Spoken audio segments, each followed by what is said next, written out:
Okay. Hello, everyone. This is Bonjour the tout le monde. Countdown to 2030 webinar on Ici, il s'agit du webinaire sur les profils du compte à we're going rebours to 2030. or so for Dans une minute, people to join. nous allons commencer le webinaire The numbers are ticking. car je vois que les chiffres de participation ne cessent d'augmenter. Right away, because we have a lot on our agenda. On va attendre un petit instant et puis on démarrera car on a beaucoup à faire.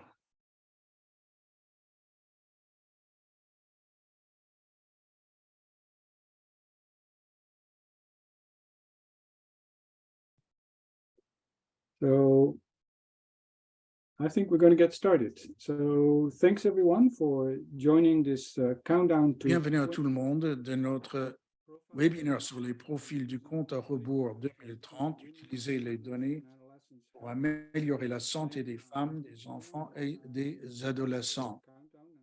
Je suis Thies Boma, je travaille pour le compte à rebours. Je suis à l'Université de Manitoba et je vais être le modérateur de cette première partie.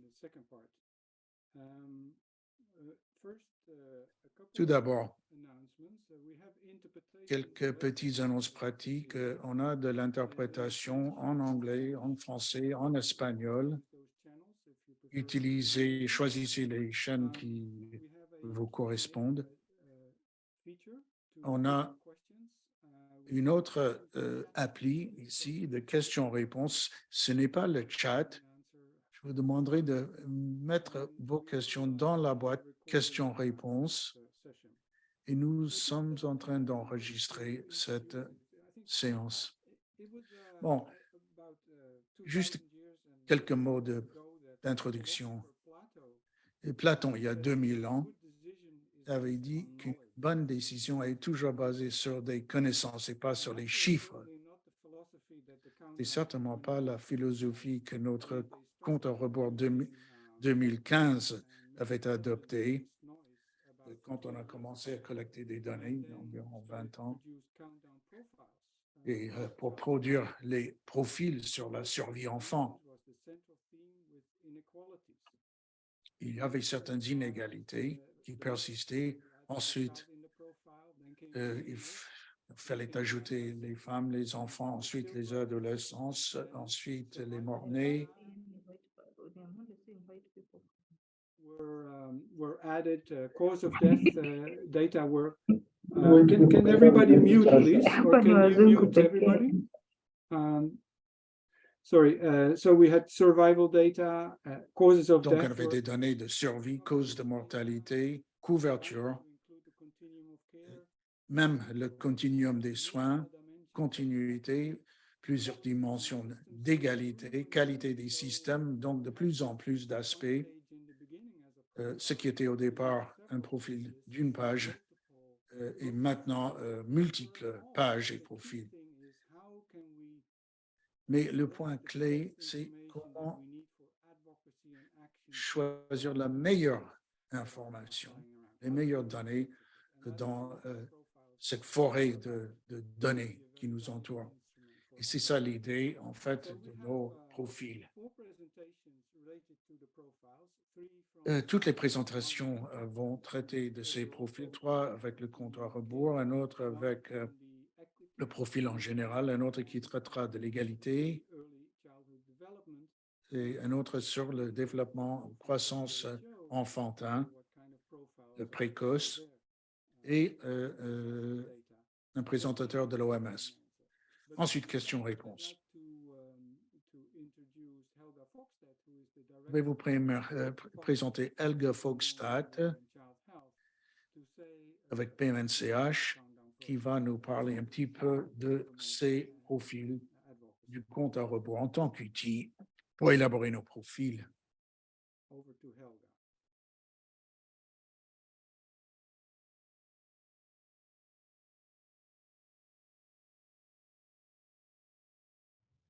Thank you. I'm so excited to be here today. Je suis très heureux d'être avec vous aujourd'hui. Nous ne connaissons que ce qui est comptabilisé à la fin. C'est donc visible. il est critique de pouvoir mesurer ces questions et les rendre visibles pour que les décisionnaires soient guidés par des données fiables en prenant les décisions qui mèneront tous ces efforts à des réussites. Il est important que tous les partenaires aient un accès et soient capables d'utiliser ces ressources. Et c'est ça l'idée de ce webinaire.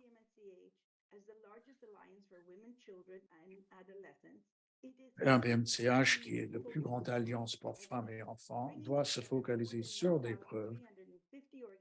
On compte déjà plus de 1300 organisations de 190 pays, 10 constituencies, gouvernements, l'académie, ONG, des professionnels de santé, des associations, secteur privé et des organisations de jeunes. Il est important que nos partenaires jouissent des preuves concrètes. Et notre travail consiste à rendre ces données disponibles, de faire en sorte que de plus en plus de partenaires sont à même d'agir sur la base de ces résultats, ce qui fera en sorte que leur travail soit ensemble plus puissant. S'assurer que chaque partenaire a la possibilité d'amener des changements de politique, d'avoir un meilleur financement, d'avoir une couverture de services et mieux cibler des interventions dans d'autres secteurs, à part la santé. C'est plus urgent que jamais. Malheureusement, avec le COVID, problème de climat, conflit, le progrès s'est ralenti dans beaucoup de domaines clés pour les femmes, enfants et adolescents. Il faut inverser la tendance. Il faut se mettre sur le chemin du progrès concret. Et ce webinaire vise cela.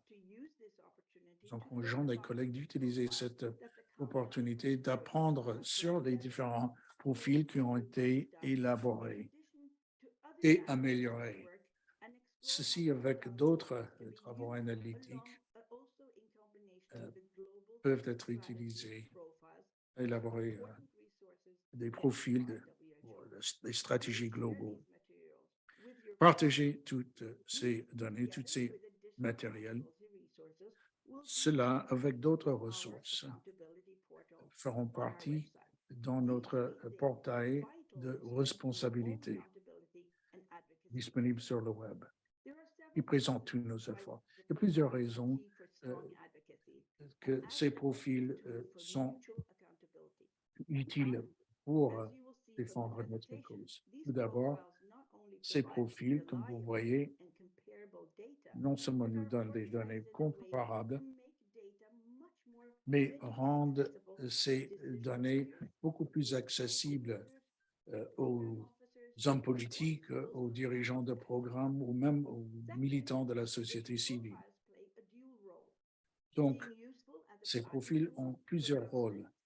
Un outil de planification pour les gouvernements, et voir l'efficacité des efforts pour les femmes et enfants qui ont besoin de services, et là où il y a d'autres priorités qui doivent être établies pour ceux qui sont marginalisés. Troisièmement, ces profils sont un outil pour les agents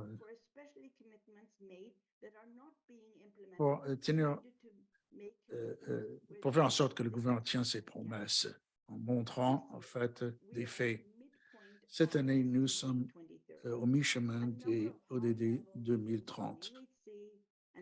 Nombre de réunions de haut niveau ont et auront lieu. Il y a donc des opportunités pour montrer le manque de progrès dans ce domaine. On peut démontrer le niveau de besoin pour les femmes, enfants et adolescents par pays, par partenaire Cette situation a amené les femmes et enfants et adolescents à être mis en avant sur notre agenda. Vous travaillez sur des engagements primaires qui ont été faits et pour faire en sorte qu'ils soient réalisés. Il s'agit des vies humaines. Quand il y a des lacunes, quand il y a un besoin de reprogrammer ou de mobiliser davantage d'engagement, il faut le faire. J'attire votre attention aussi sur le fait qu'il y a une campagne qui s'appelle 1,8, à savoir 1,8 milliard d'adolescents et de jeunes. Là aussi, on voit que les adolescents sont vraiment laissés pour compte dans les efforts. Ils ont besoin, en fait, d'avoir des mesures adéquates. Les profils peuvent aider là. Comme là, vous voyez, ces profils sont critiques quand il faut créer un contexte pour un engagement. On voit où et ce qu'il faut faire.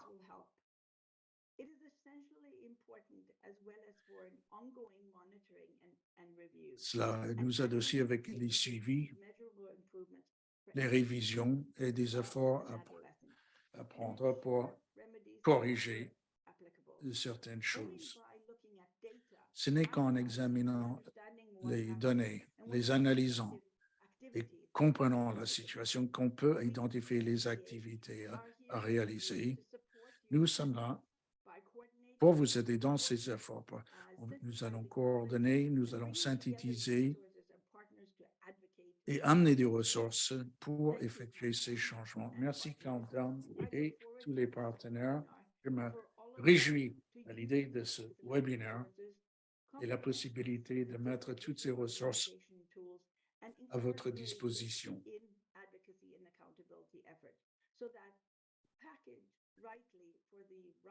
Ce paquet utilisé opportunément avec les personnes IO nous amènera des résultats positifs. Et je vous souhaite tout succès dans vos efforts. J'espère que le webinaire va vous motiver pour travailler mieux et plus. Great. Thanks very much, Helga. That was Merci, Helga. very powerful and forceful advocacy for C'était data, and that's music. très puissant ce message concernant l'importance des données. Bon, les profils essaient de synthétiser toutes les données à des fins de ciblage, de programmation. Et regardons exactement ce qu'on veut dire quand on parle de profil. Alors, le premier profil, c'est le profil pays. Et ce sera présenté par Jennifer Requeiro, qui se focalise tout à fait sur notre travail avec des différentes institutions de financement. Elle est vraiment un des fondateurs de ces profils et elle continue à travailler dans ce sens avec UNICEF. Alors, Jennifer, bienvenue. Merci de cette présentation. Ensuite, prochaine diapo, s'il vous plaît. Bon, comme Thies l'a déjà dit, en parlant de l'histoire du Countdown, disons que c'est une sorte de partenariat très fort entre les institutions, des individus. Les profils Countdown reflètent ce modèle. Ici, pour mettre ensemble tous ces profils, et c'était un effort de tout un groupe. Là, vous voyez tous les noms. Là, vous avez l'équipe de l'UNICEF, ensuite l'équipe de l'Université de Caroline du Nord à Chapel Hill, ensuite l'Université d'État de Caroline du Nord, et bien entendu, un grand effort avec le groupe de travail technique du compte à rebours. Ensuite, bon, aujourd'hui, je vais vous parler de ce que le profil de pays 2030, dans quoi il consiste, comment les profils de pays du compte à rebours sont-ils élaborés, les sources de données, un peu plus de détails sur les contenus des différentes pages du profil et comment utiliser ces profils nationaux. Comme l'a dit TIS, cette année marque le premier lancement des profils régionaux. Bon, quels sont les profils nationaux? On vous a déjà dit que le premier profil de pays, lancé en 2005, visait à accroître la visibilité de la survie de l'enfant. Chaque année, on remet à jour ces profils. Comme l'a dit déjà TIS, auparavant, les premiers se focalisaient sur la survie de l'enfant. Les priorités ont changé depuis. Maintenant, on envisage des changements tels que tout le continuum de soins, à savoir nouveau-nés, enfants et adolescents. Il y avait une logique derrière tout ça, le cadre commun d'évaluation comme cadre, qui assure une couverture de l'intervention. Il y a aussi toute une gamme de différents types de données pour faire un outil à usage facile pour les planificateurs qui puissent faire leur travail. Alors, à quoi ressemble le profil? À l'heure actuelle, ils ont 4 pages, 3 pages, je dirais, substantifs, et puis une illustration sur la 4e page pour téléchargement de données. Ce qui est important ici, c'est que vous pouvez accéder à ces profils en ligne. Il y a des possibilités d'interactivité. On peut consulter une page ou toutes les pages. Ces profils sont très généraux et entrent dans le détail des différents composants du continuum. Comme j'ai dit, remis à jour tous les ans pour faire en sorte qu'on a toujours les dernières données. Et en fait, c'est le produit d'un exercice inter-pays pour vérifier les données. Vous remarquez aussi qu'une fois sur le site, vous avez accès aux métadonnées. Ça veut dire que toutes les sources des données pour chaque indicateur est disponible. Et on peut télécharger les dossiers Excel de background pour chaque pays.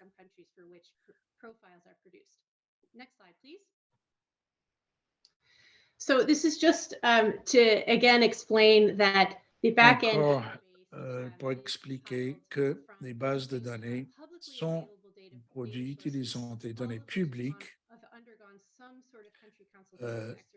et qui ont tous été l'objet d'un exercice de consultation. Là, vous voyez que beaucoup des plateformes, des enquêtes par famille viennent des sites des Nations Unies, d'autres qui sont plus dédiés, dirigés par le London School, qui fait en fait des analyses financières pour le APD. Bon, maintenant un peu de détails concernant ce qu'on trouve sur cette page. Première page, vous trouverez les infos de base concernant la mortalité. Du côté droit vers le bas, vous verrez des tendances de mortalité maternelle, néonatale, infantile et adolescente, ensuite des causes de décès chez les nouveau-nés, les enfants et les adolescents. Ensuite, une carte qui montre le progrès de certaines sous-régions pour le paquet de services qu'ils proposent aux femmes et aux enfants. Et aussi un cadre ici qui montre le continuum des soins avec certains indicateurs. Il y a un autre encore qui donne des informations démographiques et pour le contexte. Alors, deuxième diapo. Ici, on entre plus dans le détail concernant le continuum de soins. En haut, beaucoup d'informations concernant la nutrition, le statut, état nutritionnel des femmes et des enfants, interventions et pratiques d'allaitement, par exemple. Ensuite, au milieu, on a plus de détails sur les composants spécifiques du continuum. Les indicateurs critiques, ils sont tous au centre.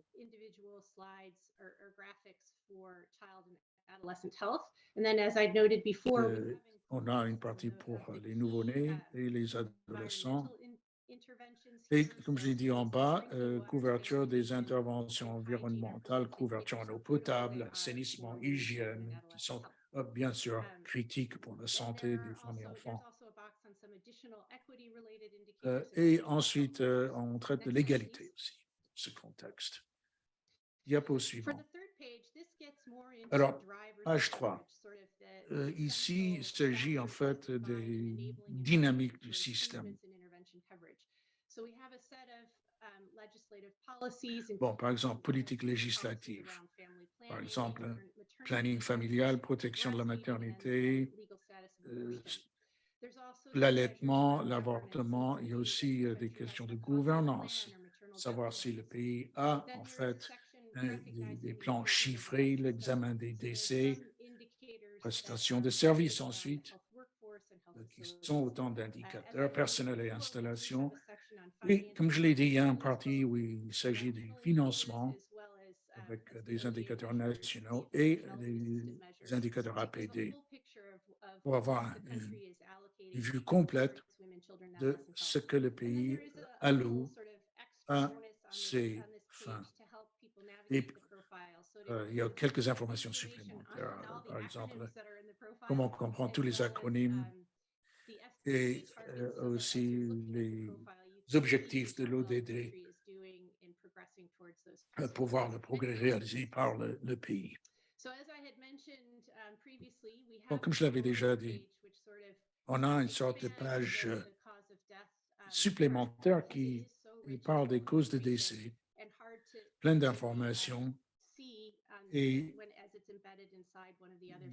difficile à lire si ça fait partie de notre page. Donc, c'était juste pour rendre un peu plus de détails concernant les causes principales du décès maternel.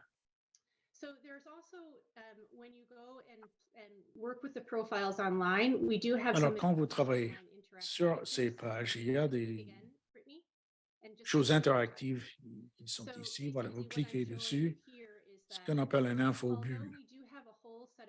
Alors, même si on a toute une série d'appendices, d'annexes qui sont disponibles, on peut aussi passer la souris sur un élément du graphique, comme vous voyez là, et vous verrez des informations apparaître pour avoir davantage de détails sur l'indicateur. Ensuite,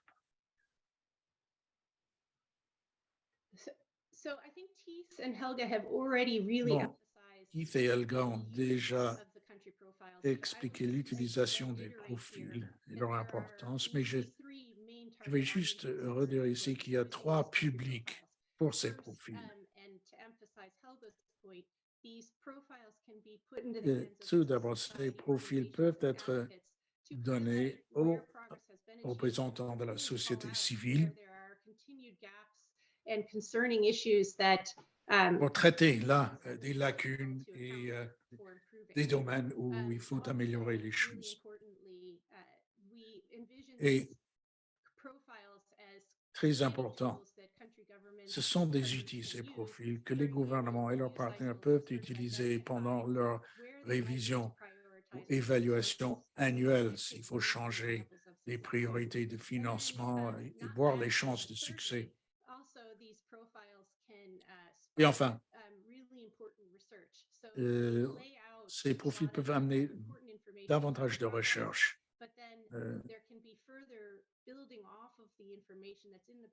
Basées sur les données sous-jacentes pour voir là où et pourquoi des progrès ont été réalisés, etc. Je suis très heureuse de vous dire qu'on a déjà notre première série de profils régionaux du MRNCAH,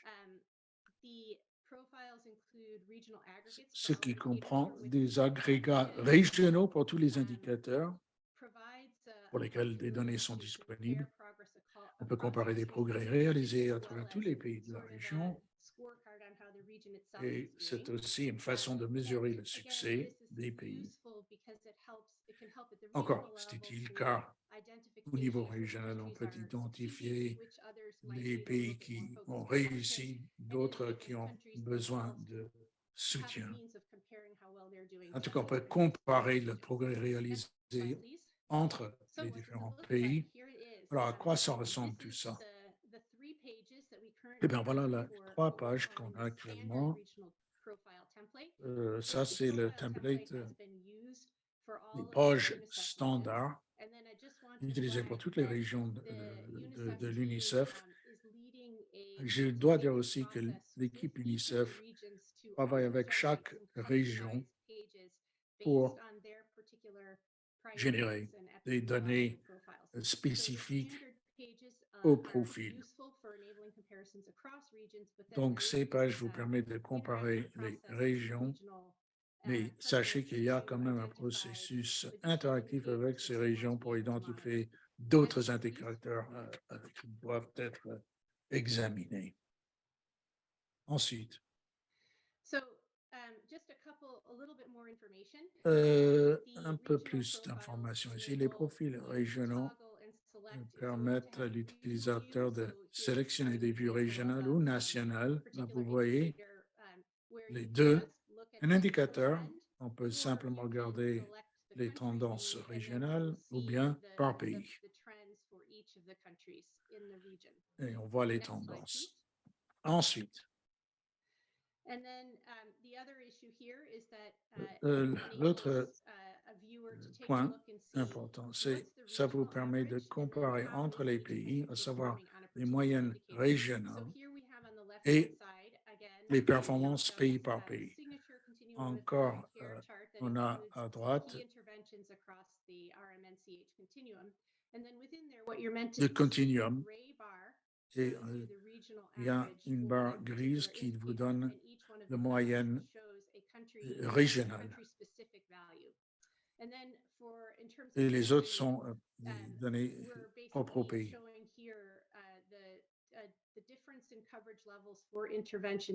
On voit les différents niveaux de couverture de cette façon. Une autre caractéristique des profils régionaux est celle-ci. Comme il y a beaucoup de données, on peut sélectionner juste le nombre d'éléments à afficher. Si on veut savoir, disons, les 5 premières causes ou les 10 premières causes, le plus important, on peut faire ce tri. Ensuite, juste pour dire qu'il y a beaucoup de profils et tableaux qui traitent du continuum de soins. Et l'UNICEF a monté cette page où on peut trouver tous les outils, y compris les outils du compte à rebours, avec d'autres ressources qui sont utiles et qui complètent ces profils. Ensuite, voilà, c'est tout pour moi. Merci beaucoup et je vais donner à Utis pour la prochaine présentation.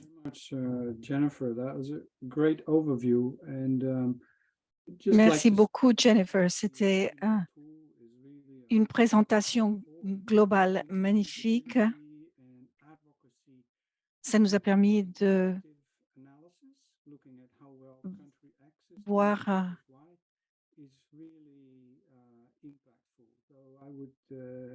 comment on peut utiliser ces données pour mieux comprendre le résultat obtenu. Je peux aussi beaucoup aimer la page bonus. Ensuite, nous avons l'équité. L'équité est essentielle à tous nos programmes. Ça devrait faire partie de notre ADN. Par rapport aux données sur l'équité, l'Institut des normes sur l'équité qui se trouve au Brésil ont joué un rôle très important pour développer les connaissances et les compétences nécessaires pour mieux comprendre l'équité. En fait, je crois que les gens au Brésil dînent des jeunes et songent équité. Aloysiu, on te donne la parole. Tu vas nous expliquer ce qui se trouve dans ces profils équité. Merci beaucoup pour votre introduction.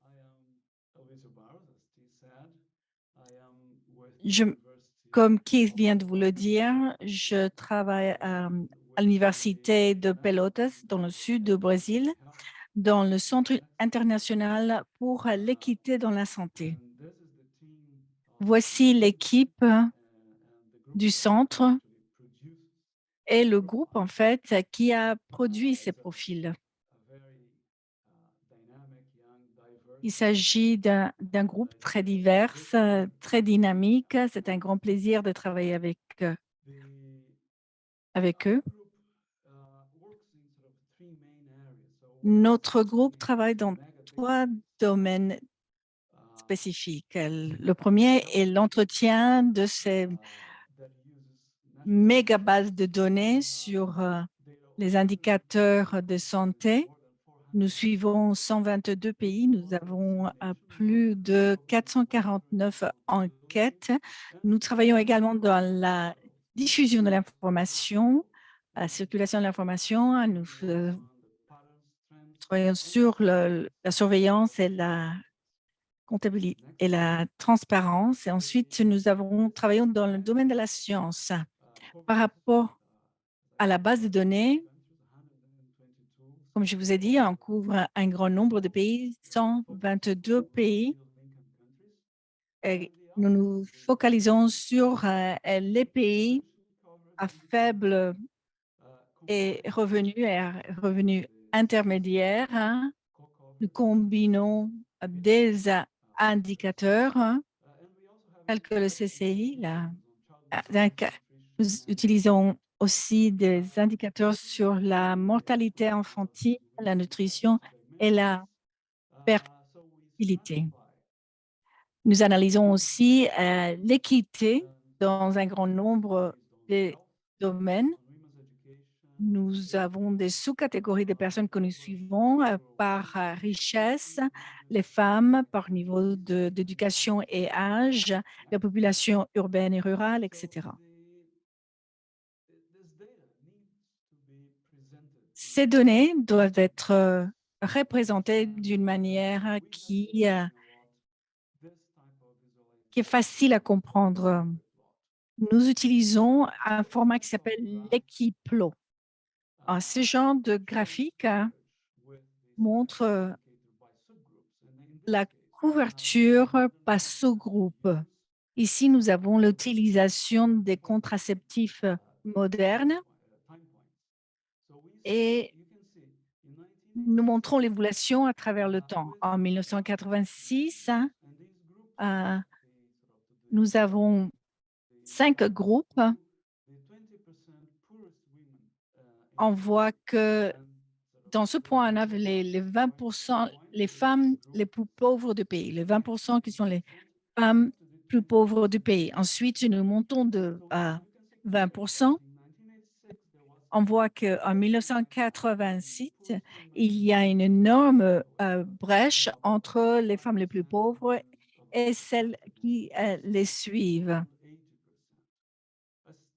On voit aussi le pourcentage d'utilisation des contraceptifs. Ensuite, on voit une réduction à travers le temps. Ces différences se réduisent. En 2013, par exemple, il n'y a quasiment pas de différence. Donc, en fait, nous avons là une représentation des données très facile à comprendre. On peut utiliser différents moments dans le temps, différents indicateurs. On peut, par exemple, aussi utiliser des sous-groupes comme les groupes qui habitent dans les zones rurales ou par rapport à ceux qui habitent dans les zones urbaines. Ensuite, le profil d'équité. Notre profil, en fait, couvre 4 pages.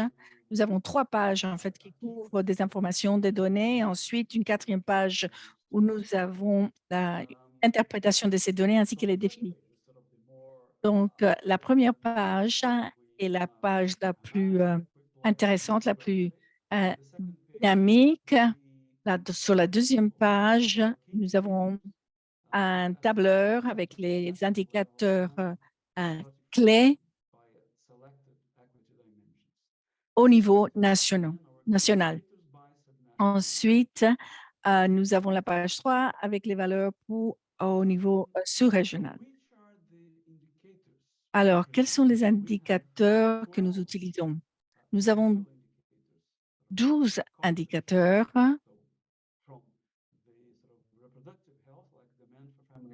La santé reproductive, par exemple, qui couvre la demande pour des moyens de contraceptifs modernes. Ensuite, nous avons la santé maternelle et enfantine,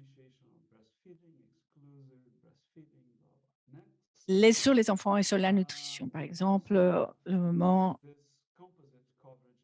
l'allaitement, le moment de l'arrêt de l'allaitement, etc. Ensuite, nous avons un indice composite qui est une moyenne pondérée des 8 interventions qui couvrent 4 étages sur toute la gamme des soins. En fait, il s'agit d'un indicateur général de la couverture des interventions pour la santé reproductive maternelle, néonatale des enfants et des adolescents. Ensuite, regardons en détail la première page du profil. Ensuite, sur cette page, nous avons un plan, une carte. Nous avons notre indice composite de couverture au niveau subrégional. Là, nous avons le Nigeria, pardon. On voit qu'on passe de 64,7% à 37,8%.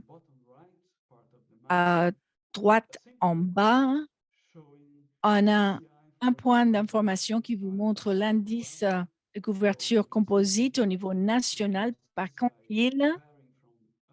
On va de 30% jusqu'à 70%. Ensuite, nous avons notre modèle Equiplot où nous montrons les indicateurs de couverture par quintile, où on constate facilement que les personnes les plus riches se portent le mieux. On voit aussi que pour certains indicateurs, il y a des énormes différences. Pour d'autres facteurs, on voit qu'il y a moins de différences.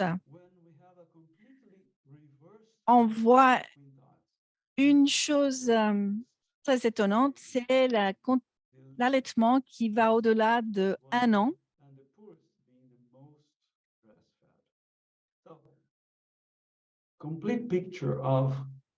Ce qui nous donne une couverture complète de ces indicateurs. Ces indicateurs qui sont ici sont déclinés par richesse, par niveau de richesse. Ensuite, nous avons un autre équiplot où nous comparons la richesse et les populations rurales et urbaines. De manière générale, on constate que les personnes les plus pauvres dans les zones rurales sont dans une situation beaucoup plus difficile que les plus pauvres dans les zones urbaines, alors que les riches ont à peu près le même niveau de couverture, que ce soit dans les zones rurales ou urbaines. Ensuite, nous avons un autre graphique avec nos 13 indicateurs où nous comparons les populations urbaines et rurales. Et on voit que les personnes qui habitent dans des zones rurales ont un avantage, et cela par rapport aux 13 facteurs, par rapport aux 13 indicateurs. La seule différence qu'on voit est que les bébés qui habitent dans les zones rurales sont allaités plus longtemps que les bébés qui habitent dans les zones urbaines. Ici, nous avons la couverture des interventions essentielles. Nous avons sélectionné 8 interventions et nous comptons le nombre d'interventions que chaque mère et enfant ont reçues. Ensuite, nous les déclinons par richesse. On voit à gauche, ce qu'on voit à gauche, qui est la colonne pour les plus pauvres, est qu'une 60% de le quantité le plus pauvre de la population reçoit aucune intervention, alors que ce n'est pas le cas du tout pour les plus riches. Personne n'est exclu dans ce quantile, alors que les plus riches reçoivent au moins 6 interventions. Ensuite, nous avons une infographique où nous montrons comment les mamans et enfants, où se trouvent les mamans et les enfants qui reçoivent les interventions. Par exemple, nous avons les mamans et les enfants avec moins de 3 interventions. 42% sont dans le quintile le plus pauvre.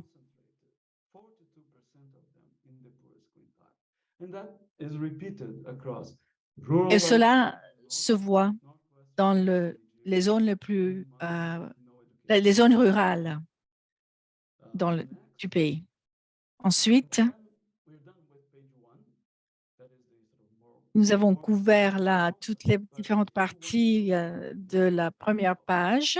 Ici, nous avons les chiffres sur la deuxième page. Vous avez les estimations au niveau national déclinées par quintile pour le niveau de richesse, les ratios par rapport aux plus riches et plus pauvres, ou les zones rurales et les zones urbaines. Nous avons également une analyse par niveau d'éducation, sexe, etc. Sur la page 3, nous avons des estimations par les régions subnationales.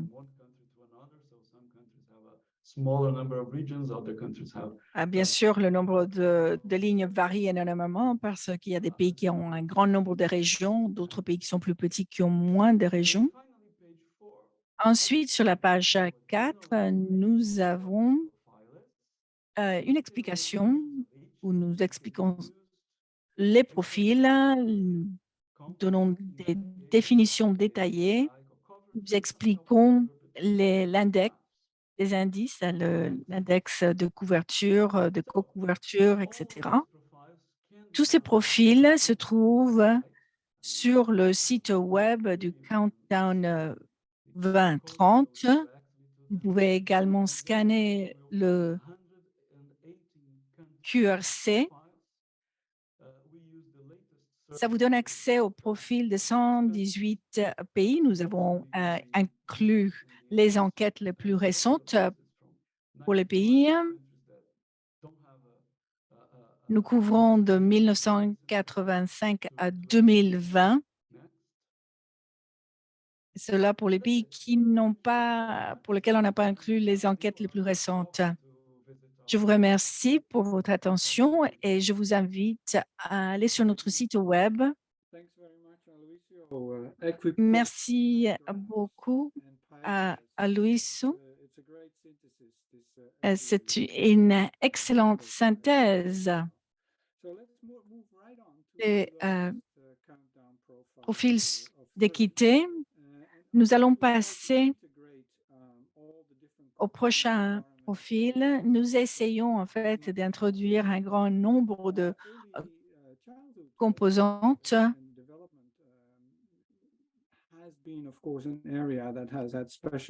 La petite enfance a reçu beaucoup d'attention, surtout à travers le travail de UNICEF, ainsi que le groupe qui dirige Ina Richter, qui promue cet agenda depuis quelques années. Claudia va nous parler ce qui se trouve, qu'est-ce qui est de nouveau dans le nouveau profil ECD. Je suis ici pour vous présenter les profils pays ECD. Ces profils présentent dans un seul lieu les informations les plus récentes, les plus larges, qui nous permettent d'évaluer le progrès des pays. Informations qui peuvent être utilisées pour améliorer la santé des jeunes enfants partout dans le monde. Passons à la prochaine diapositive. Ça me permettra de vous expliquer comment nous avons développé ces profils. Nous avons commencé notre travail au sein du partenariat Countdown, mais on a remarqué qu'il fallait vraiment se focaliser sur la petite enfance. En 2018, nous avons lancé le cadre soins nutritifs qui a permis de surveiller l'évolution des soins disponibles aux très jeunes enfants. En 2018, nous avons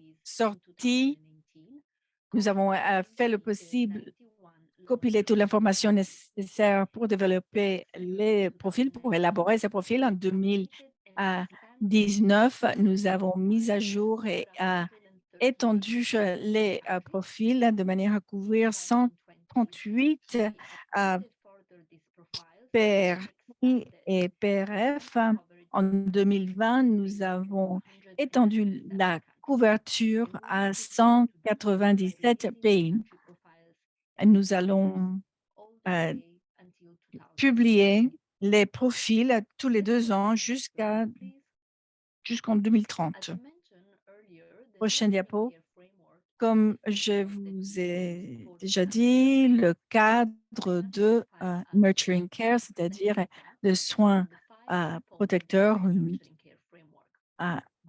couvre 4 composantes: bonne santé, une nutrition adéquate, la sécurité et la sécurité de l'enfant, personnel de l'enfant. Nous décrivons aussi les milieux nécessaires pour que ces différentes composantes puissent exister. Ce cadre est un cadre qui correspond entièrement avec les ODD. Donc, il y a un lien direct entre les composantes de notre cadre Nutrient Care et les ODD. Passons à la prochaine diapositive. Ici, vous avez une vue générale des indicateurs principaux présentés dans le profil. Nous avons 4 indicateurs démographiques pour décrire la population dans un pays, le nombre de naissances, le nombre d'enfants en deçà de 5 et la mortalité pour les enfants de moins de 5 ans. Ensuite, nous avons 8 indicateurs liés à la petite enfance, le développement des enfants dans cet âge, qui inclut la santé, la nutrition, etc. Ensuite, nous avons 6 indicateurs que nous appelons les indicateurs de résultats. Et c'est là où nous vous donnons des chiffres tels que le pourcentage des enfants qui évoluent normalement, mais nous présentons aussi des différences par rapport au genre et au niveau de richesse. Ensuite, nous avons les 5 composantes de Nurturing Care, donc les soins protecteurs. Nous avons 4 indicateurs pour la santé, 3 pour la nutrition, 4 indicateurs pour la sécurité des personnes, 4 indicateurs pour l'enseignement précoce, ainsi que pour la qualité de protection de soins donnés aux enfants. Nous avons 5 mesures que nous suivons. Nous suivons les politiques, par exemple, les politiques par rapport au congé de maternité. Nous avons aussi des informations qui sont pertinentes par rapport aux conventions internationales. Nous pouvons, par exemple, certains indicateurs couverts par la Convention sur les droits de l'enfant. Sur la prochaine diapositive, vous avez des informations sur les sources des données. Qu'est-ce que nous avons utilisé pour générer les profils? Ces profils sont utilisés pour le suivi mondial, ce qui veut dire que nous avons besoin d'utiliser des valeurs qui peuvent être comparées partout dans le monde. Donc, nous avons des indicateurs qui sont utilisés pour nos rapports officiels sur les ODD. Dans ces bases de données, nous avons les sources principales des données, comme par exemple les sources de UNICEF déjà décrites et d'autres sources d'informations importantes pour les profils. Mais nous avons aussi les données qui proviennent des enquêtes démographiques, qui proviennent des programmes de surveillance. Nous avons des données qui sont spécifiques à certains pays, mais nous utilisons une méthodologie et des outils qui nous permettent de générer des données qui sont comparables au niveau national. Dans certains cas, nous utilisons des estimations. Nous publions ces données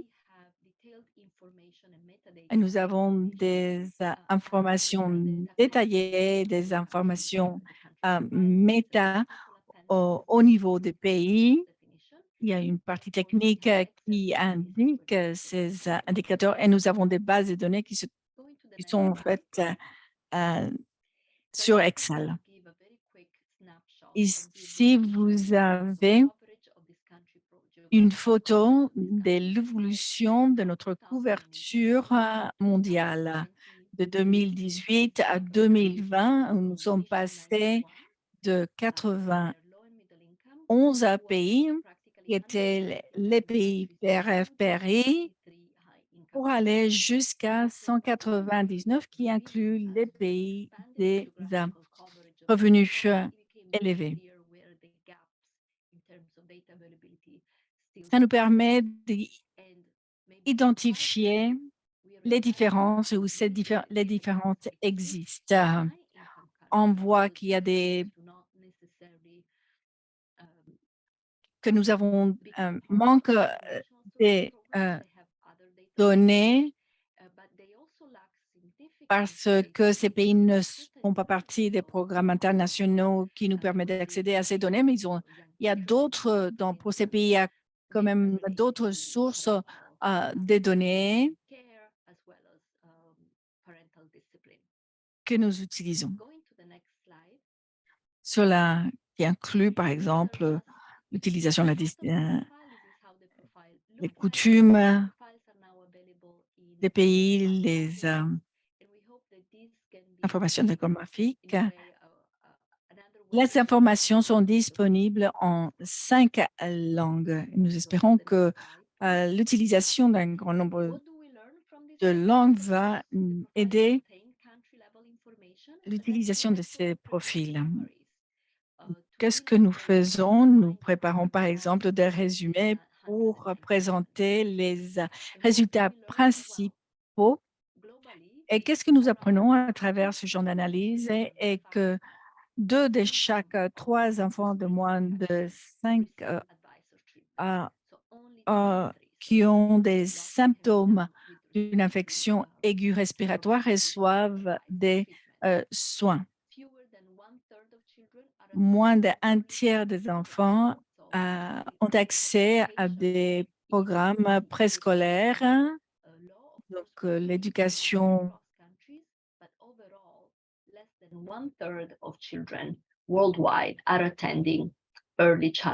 L'accès à l'éducation pour les très jeunes enfants reste trop faible. Il n'y a que 2 de chaque 3 enfants bénéficient d'un milieu stimulant.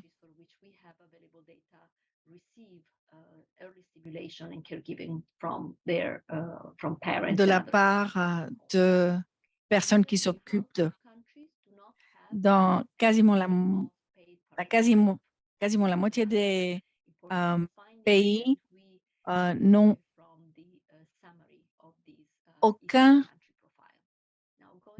pas de congé de paternité. Les profils sont utiles parce que ça nous permet de bien comprendre comment les enfants se portent, mais ça nous permet également d'identifier les lacunes que nous avons dans les données. Dans les cas des indicateurs ECD, il y a beaucoup de pays qui n'ont pas de données historiques. Ça nous empêche d'identifier les tendances à travers le temps et pouvoir identifier si les pays ont pu avancer par rapport à certains aspects du développement des enfants. Il faut également reconnaître que même quand on a des indicateurs disponibles, des données disponibles, il y a quand même des lacunes par rapport à la qualité des soins que les enfants reçoivent et aussi des indicateurs, des brèches d'information par rapport à la contamination à l'extérieur et à l'intérieur, que nous estimons être une donnée très importante. À quoi servent les profils? Bon, on nous a déjà dit qu'il n'y a pas toujours de ressources disponibles par rapport à certaines preuves et certains indicateurs, mais malgré ces lacunes, les profils sont une grande ressource. Ce que nous souhaitons faire est promouvoir l'utilisation de ces pouvoirs pour le plaidoyer, pour promouvoir les droits des enfants, pour pouvoir développer des politiques, pour pouvoir parler aux autorités de développement des enfants. Et bien sûr, on peut utiliser les profils pour demander des meilleures données, des données plus rigoureuses. Ce que nous souhaitons faire est accélérer l'utilisation de ces données pour améliorer le développement, le bien-être des enfants, des très jeunes enfants. Merci beaucoup. Je vous rends le micro. Merci. Thank you, Claudia.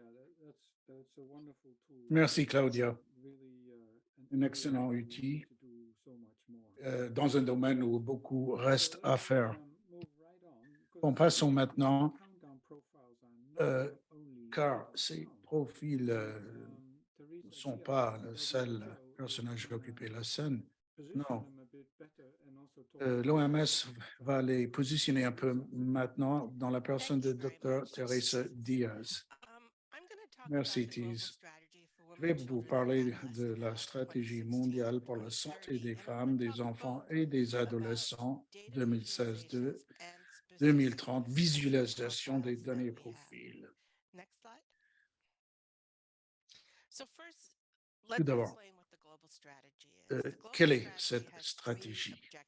Eh bien, il y a trois objectifs: survivre, vivre bien et transformer. Le premier, c'est mettre fin au décès évitable. Deuxième, assurer la santé et le bien-être. Et ensuite, développer les environnements favorables. En 2015, il y avait le lancement de l'agenda 2030 pour le développement durable.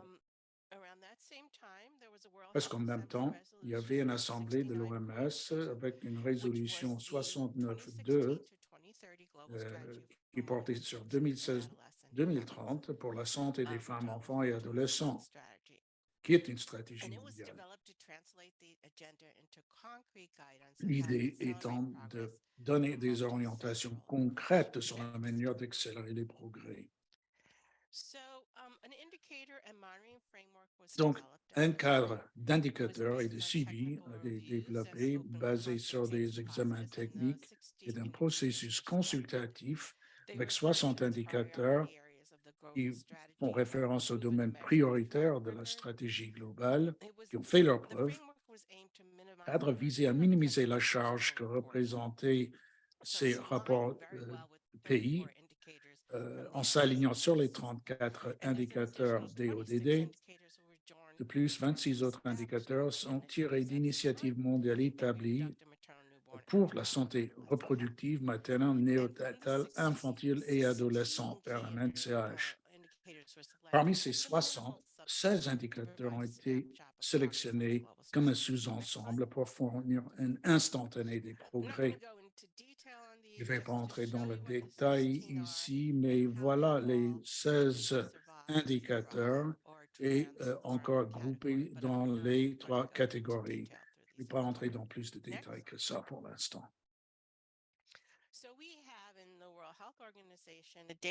Au sein de l'OMS, on a en fait un portail de données pour chaque femme, enfant et leur santé dans le cadre d'une stratégie mondiale. Il y a un portail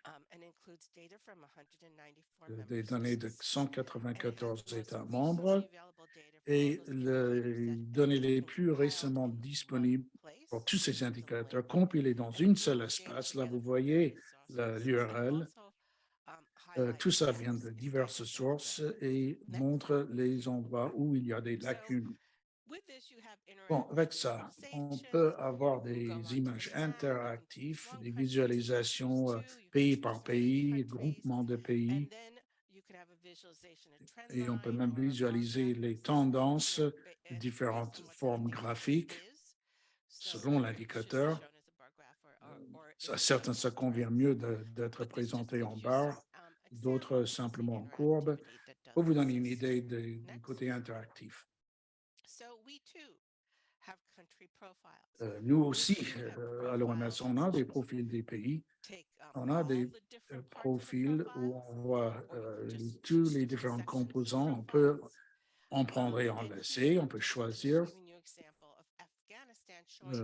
Là, l'exemple, c'est l'Afghanistan. Là, voilà les données au complet, les indicateurs clés,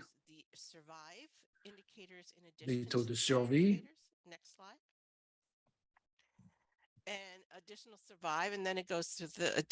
Survie, comme j'ai dit, ensuite niveau de vie, la qualité de vie et les autres indicateurs transformés.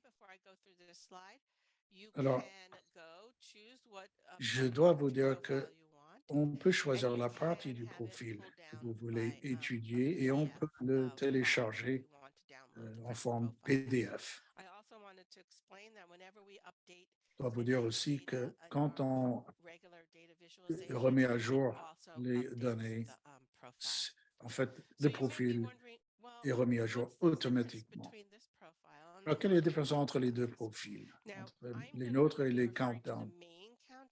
Je vais parler en fait des contre-bourgs principaux, pas l'équité ni les enfances, pour expliquer la différence. C'est surtout la visualisation qui est différente. Nous aussi, on a une stratégie de 194 pays avec des indicateurs et les profils prédominants sont en fait les pays revenus moyens bas qui ne représentent pas forcément tous les mondes. La plupart d'indicateurs chevauchent entre les deux sortes de profils. Et certaines visualisations chez Countdown ont davantage de données désagrégées. Un point important. Si le même indicateur est présenté dans le Countdown ou dans notre stratégie globale, c'est la même source. Ce sont données qui viennent de la même source. Si jamais il y a une contradiction dans les chiffres, il s'agit probablement simplement de mise à jour. Alors, les projets futurs.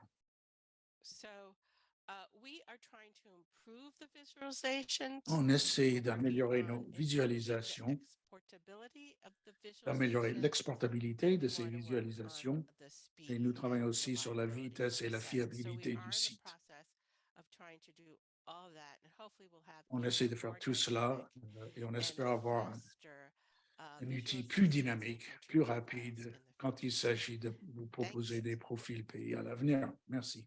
Thank you very much, Teresa, for making that link to the global strategy and also sort of clarifying why Merci, there are Teresa, profiles. And I think d'expliquer cette différence entre les deux sortes de profils. Évidemment, on a tous le même objectif, de rendre l'utilisation des données plus facile. Et on vous encourage à l'utiliser pour toutes les fins possibles. Bon, merci de ce survol. Maintenant, je vais me tourner vers Sheikh Faye, qui dirige le bureau de l'Afrique de l'Ouest de l'APRHC, qui en fait est l'institution primordiale quand il s'agit de cette partie d'Afrique et les données. Depuis le mois de janvier, il est directeur du Countdown 2030. Sheikh, à vous. Thank you so much, Tis Burma, and thank you for the nice Merci, moderation. Tis Burma, et merci d'avoir modéré ce webinaire. C'est très passionnant quand on écoute les différentes présentateurs, Jennifer Loija, Teresa. Je pense que nous avons pu ramasser des données qui sont très utiles, très intéressantes. Alors, maintenant, je pense que c'est le moment d'en parler, d'avoir une discussion concernant ces profils et de voir concrètement comment on peut les utiliser, comment ça peut bénéficier au pays. Et Je vais peut-être demander aux panélistes de se montrer un peu par vidéo et répondre aux questions. Commençons avec l'équité, le profil là-dessus que je trouvais très intéressant. Et je dirais, à Lucio, certaines personnes n'ont pas l'habitude de ces rapports et ne trouvent pas facilement à gérer ces données. Alors, Lucio, dis-nous un peu plus sur comment les utiliser et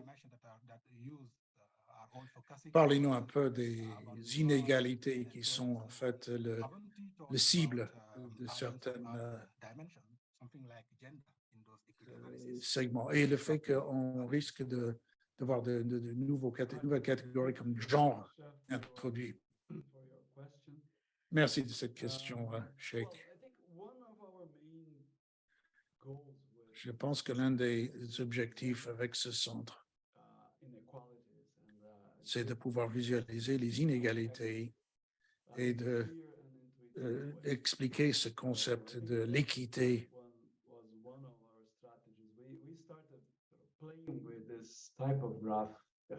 On a commencé à bricoler ce genre de graphique il y a plus de 10 ans et on montrait ces graphiques aux personnes et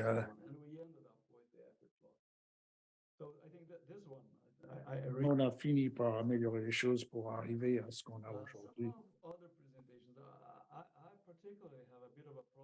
J'ai, moi, un problème avec les infographies qu'on inclut dans les profils. Une fois qu'on a compris ce qui est en train d'être montré, ça peut devenir intéressant. Mais c'est vraiment pas facile de comprendre vraiment du premier coup ce que tout cela représente.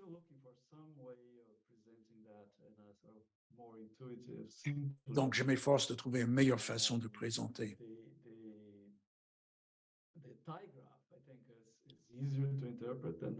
Je pense qu'il y a d'autres graphiques qui sont plus faciles à comprendre.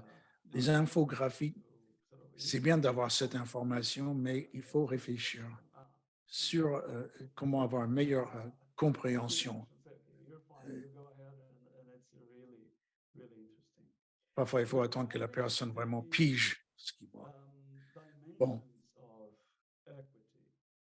Les différentes dimensions de l'équité. Voilà quelque chose qu'on a essayé de promouvoir depuis quelques années.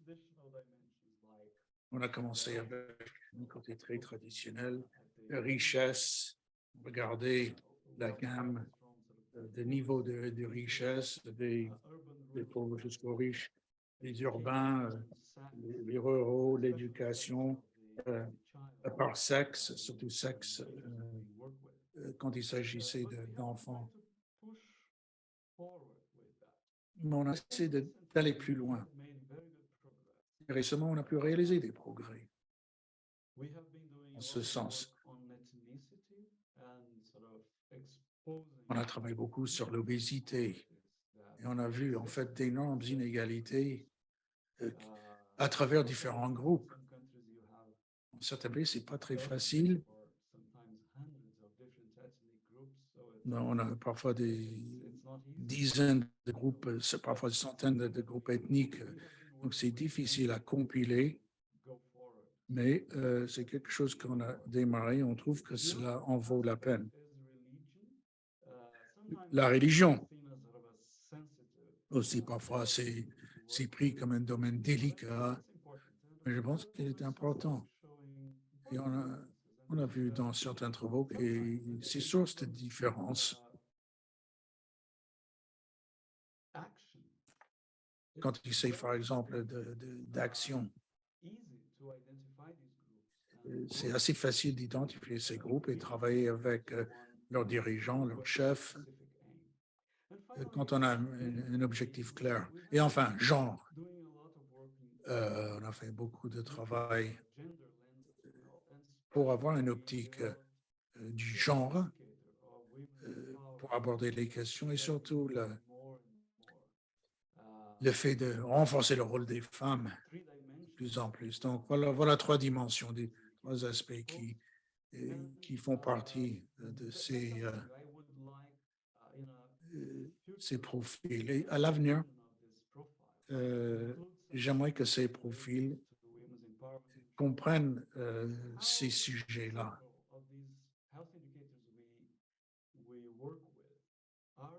Plusieurs indicateurs de santé sont directement liés à l'environnement et à le renforcement du rôle des femmes et qui méritent, donc des choses qui méritent davantage d'investissement pour aider davantage de progrès. Such detailed response, and I'm sure you are going to take time to digest. Thank you very much. Merci de cette réponse qui est très détaillée. Je pense ces profils, en fait, fourniront beaucoup d'informations pour les différents pays. Alors, encore quelques questions. Vous avez impressionné Jennifer par l'effort qui a été fourni et pour vous de gérer ces bonus pages dont vous avez parlé. C'était important. Et aussi faire des profils que vous avez vraiment amené à un niveau sans précédent. Alors, qu'est-ce que vous préconisez quelqu'un dans la société civile pour mieux utiliser ces profils? Et aussi, la valeur ajoutée du profil. Car on a en fait un profil pays, on a un profil d'équité, et tout ceci pour... Eh bien, comment on fait le lien entre toutes ces choses-là? Comment on jongle toutes ces données? Thank you, Sheikh. Those are great questions. Merci, Sheikh. C'était vraiment des très bonnes questions.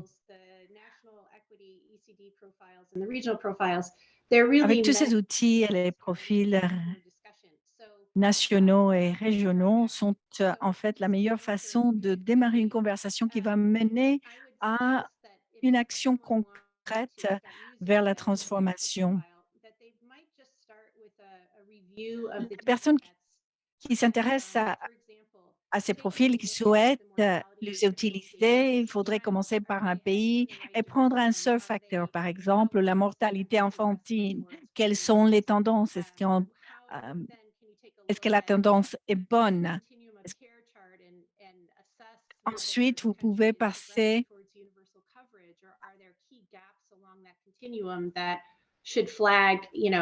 au graphique qui vous donne des informations sur les soins continus.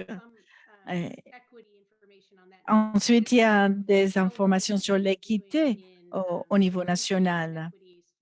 Qu'est-ce que fait le pays pour réduire les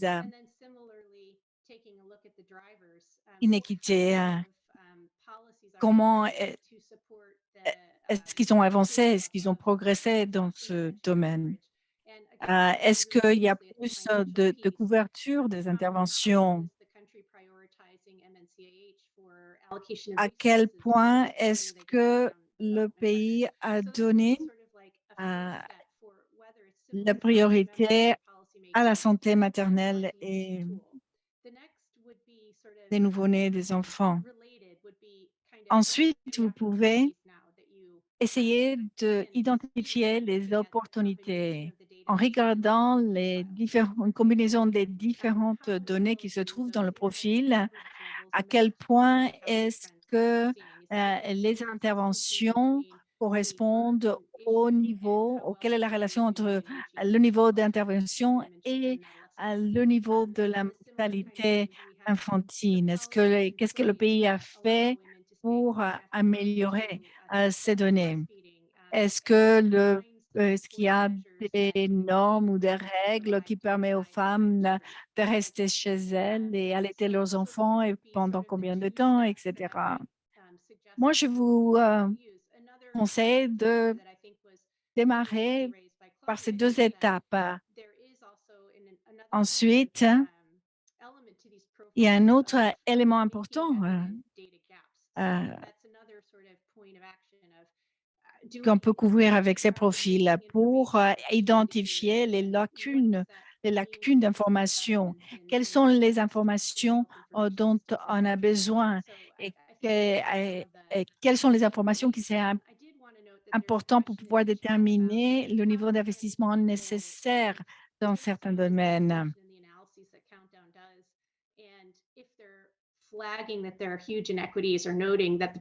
Si on remarque qu'il y a des iniquités considérables, ces informations peuvent être utilisées pour faire des demandes d'investissement, d'aide financière. C'est dans ce sens qu'on doit utiliser ces informations et pas uniquement. On voit qu'il y a une différence énorme entre les populations les plus pauvres et les populations plus riches. Qu'est-ce qu'on peut faire pour réduire ces informations? En fait, c'est à ça que servent ces informations, en prenant en compte les lacunes, les différences, qu'est-ce qu'il faut faire pour les réduire. Les profils régionaux sont très utiles, surtout quand il s'agit d'avoir une compréhension du sens dans lequel va le pays, dans quelle direction et qu'est-ce qu'ils font par rapport aux autres pays dans la même région.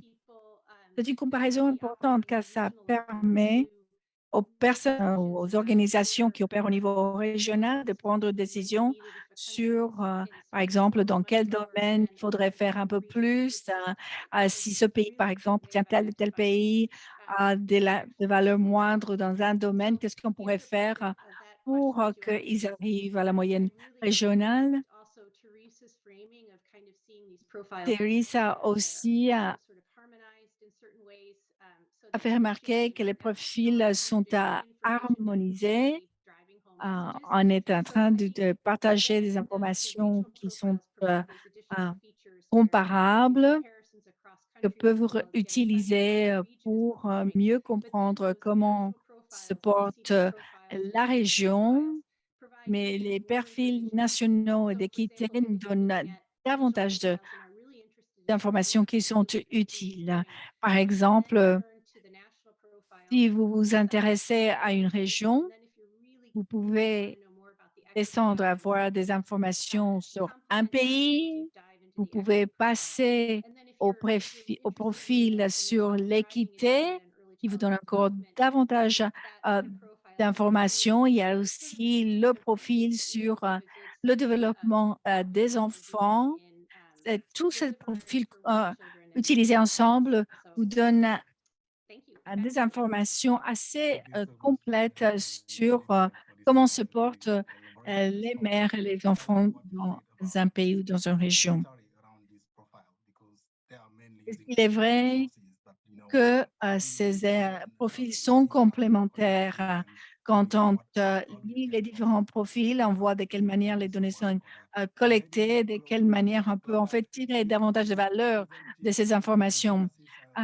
Claudia, est-ce que vous avez des suggestions par rapport au profil et les investissements? Si on analyse ce qui a été présenté, ce qui est aussi bien et le fait que les profils sont disponibles dans 5 langues. Vous avez parlé de l'actualisation des données. On suppose que les pays actualisent certaines données, pas d'autres, et peut-être pas en même temps. Comment est-ce que les pays peuvent présenter des données dans le but d'actualiser leur profil? Merci, Jake. Je vais répondre au nom de Claudia. Je suis Nicole, je travaille dans l'équipe de Claudia et nous soutenons les profils ECD et Cowtown. C'est une question qu'on nous pose assez souvent, l'actualisation. Les données que nous compilons et les données qui sont utilisées pour les profils ECD proviennent des données publiques qui sont actualisées et entretenues par UNICEF dans certains cas et pour d'autres par d'autres organisations. Ce que nous faisons, c'est que nous compilons les différentes données contenues dans ces bases de données et la plupart de ces bases de données ont des informations, reçoivent des informations grâce à un processus qu'ils ont créé. Le but de ce processus est de vérifier avec les pays les informations et l'utilisation qui sont faites de ces informations. Ce que nous faisons, c'est que nous compilons toutes ces informations pour pouvoir générer les indicateurs. En fait, nous n'avons pas un processus de consultation avec le pays directement parce que nous utilisons des données qui proviennent des bases de données qui sont déjà passées par ce processus ou ce processus a déjà eu lieu avec le pays. Et nous utilisons les bases de données qui sont les plus actualisées, les plus fiables. Merci, Nicole. Il était important d'expliquer tout cela parce que chaque fois qu'on parle avec les pays sur ces informations, sur ces profils, il est important de pouvoir leur signaler comment les informations sont compilées, d'où proviennent ces informations. En fait, on est en train d'apprendre énormément de ces profils. On a aussi une discussion sur comment améliorer ces profils. C'est là où les pays entrent en jeu.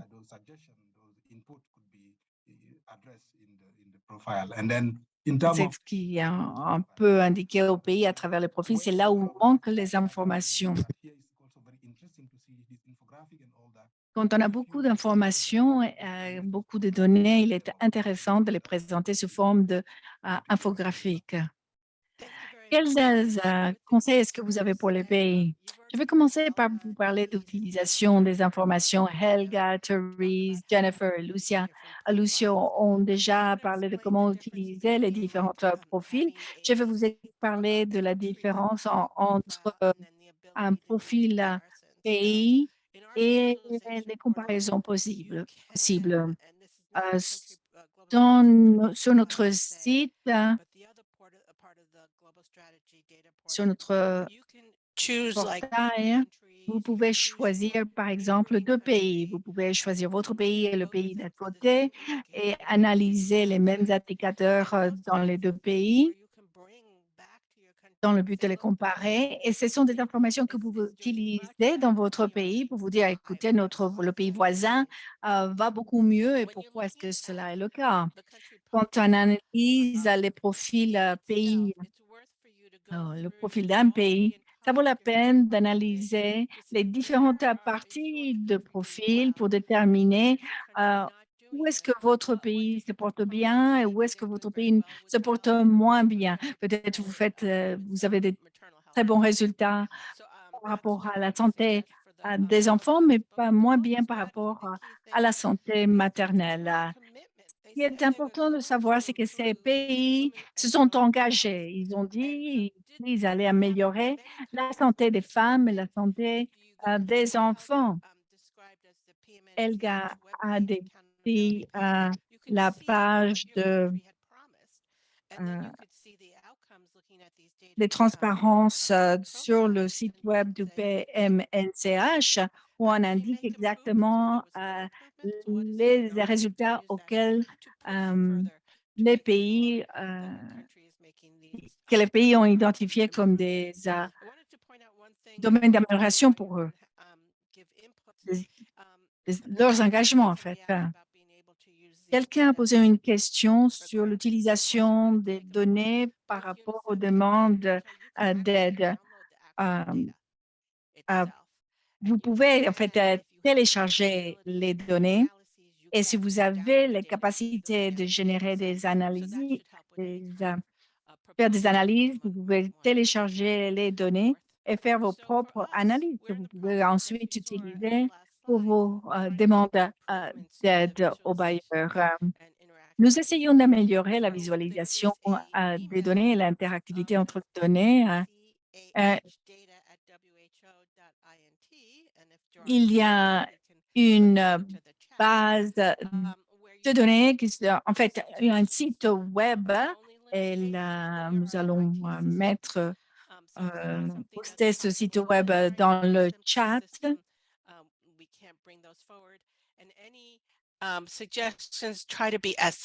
vous pouvez aller pour faire des suggestions.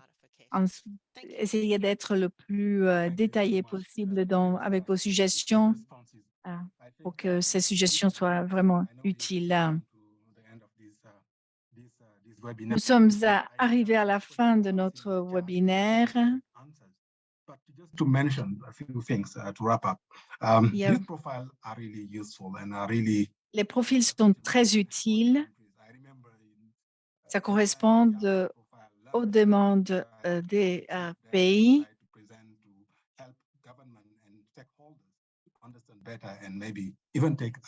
Ces informations nous permettent de mieux expliquer aux autorités, aux preneurs de décision la situation des pays dans le but d'améliorer les situations. Ensuite, il y a les profils régionaux. L'équipe a travaillé très dur pour développer ces profils régionaux qui sont très utiles. Nous avons les informations, par exemple, la moyenne régionale par rapport aux différents pays. Ces informations sont très importantes. Ça nous permet d'identifier ce qu'il faut faire pour pouvoir atteindre les objectifs. Et ensuite, nous avons des traductions en 5 langues, ce qui est très utile.